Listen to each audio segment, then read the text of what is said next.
Hey, Chris, welcome to QB1. Thank you so much for chatting with me today. I really appreciate it. Yeah.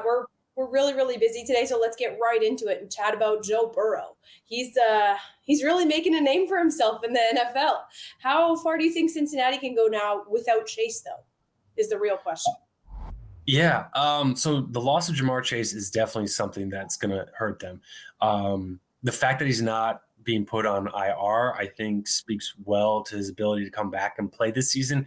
I just don't know at what level Chase will be once he returns. But as long as Chase is there, I think Cincinnati is a perennial Super Bowl contending team. Without Chase, I think they are a team that can still win the NFC North, probably still be the team to beat in the NFC North, or AFC North, excuse me. But Baltimore could make a really good claim to being the team to beat in the AFC North if Chase isn't there. So right now, without Chase, Cincinnati is a playoff team. They are a team that I think could win a game or two in the playoffs, but without Chase, I don't see them going to the Super Bowls. Interesting. So that begs the question then. In your opinion, how good is Joe Burrow, really? I think he's good. I still think he's an upper echelon quarterback. I mean, this is only year 3 for him, and he's already been to one Super Bowl.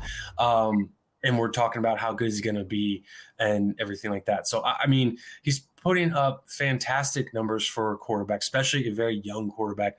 It could really be made that he kind of gets overshadowed with a bunch of the other young quarterbacks in the NFL. You hear a lot about Patrick Mahomes and Josh Allen. Rightfully so. Those guys are probably the top 2 best in the NFL right now. But then you also hear about Justin Herbert out in LA. And Herbert still hasn't made the playoffs yet, where Burrow's been to the playoffs and been to a Super Bowl. So, why isn't Burrow's name kind of being mentioned more as being one of the upper echelon, one of the elite quarterbacks in the NFL? I mean, the guy is completing close to almost 70% of his passes this season without a lot of turnovers. Like, that is incredible. That's Aaron Rodgers-esque kind of production. So, let's talk about Joe Burrow being one of the best quarterbacks in the league. Absolutely. What do you think, pending further injuries, pending anything crazy happening, what do you think we can expect in an average season from Burrow? Yeah, as long as Burrow stays healthy, and that is a big if, considering he's already had one major injury in his rookie season, and the Bengals appear to not really care too much about offensive line. As long as Burrow is healthy, I think him completing around 65 to almost 70% of his passes is something to be standard for him. I think with that offense they have there with those playmakers, I don't see why he can't throw for at least 30 touchdowns every season. And right now, he's kind of about 14 turnovers, 14 interceptions in a season. And I think that's probably about where you'll see him be. I mean, he just throws the ball so many times in a game over the course of the season that interceptions are going to happen, even if it's just from tip passes. Those are ones he can't control. But I think he's only going to get better in terms of his decision making. So that would help cut down on the number of interceptions that I would attribute to him, not ones that ricochet off his receiver's hands and a defender just happens to catch or anything like that. So I think Burrow can easily throw for 4,500 yards on every year. I mean, again, that offense is pretty explosive. Tyler Boyd, T. Higgins, Jamar Chase. That's a really nice 1 through 3 wide receiver core. Yeah, absolutely. So maybe not this year, as we talked about, without Chase and some other things happening, but do you think he will go back to the Super Bowl? I hope so. I really do. I think he will. I mean, there are some statistics that are working against him.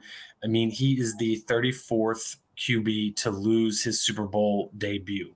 Of those 34, only 6 went back to the Super Bowl and were able to win one. In fact, if you look at it even more, the last 16 quarterbacks to lose their Super Bowl debut haven't gone back. And I mean, we're talking about guys like Jared Goff, Jimmy Garoppolo, Matt Ryan, Cam Newton, Colin Kaepernick. So some guys that had some really standout seasons that people were expecting them to go back because what they did looked like it was going to be what they do every year, and none of those guys made it back. So that is a bit of a disappointing stat to hear in regards to Burrow, because he does look like a guy that's going to be a perennial playoff quarterback and should be able to make Super Bowls, a fairly decent amount of times in there and win a handful of them. right now the odds are saying that it's probably not going to be in his favor, that he'd be lucky to get back to one more Super Bowl.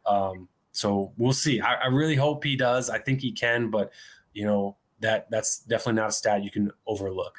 Yeah, definitely not. Well, we're wishing Joe Burrow the best in another category as well, because, as we touched on earlier, he's already dealt with a pretty significant injury. So with that in mind, how long do you really think he can play in the NFL? Like, what's his window for that Super Bowl? Yeah. Right now, if Cincinnati continues to neglect their responsibilities for putting an offensive line around him, I don't think Burrow would make it another 7 seasons in the NFL. Just the punishment he's taking. I mean, he currently is averaging 37 sacks a season.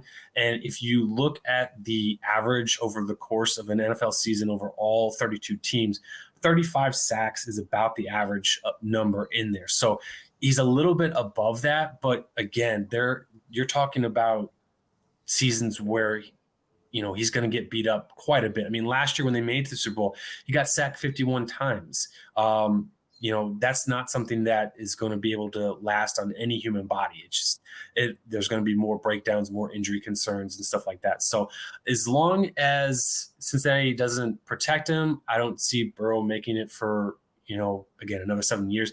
If they do invest some money in offensive line protection, I think he could have a really long, successful career in the NFL. He clearly has shown he's got the smarts to read a defense and to get the ball to the right player in the right particular time. So, that's only going to get better as he gets more experience in the NFL. But, the biggest thing is he's got to be able to stay upright, and that starts with getting some protection up front.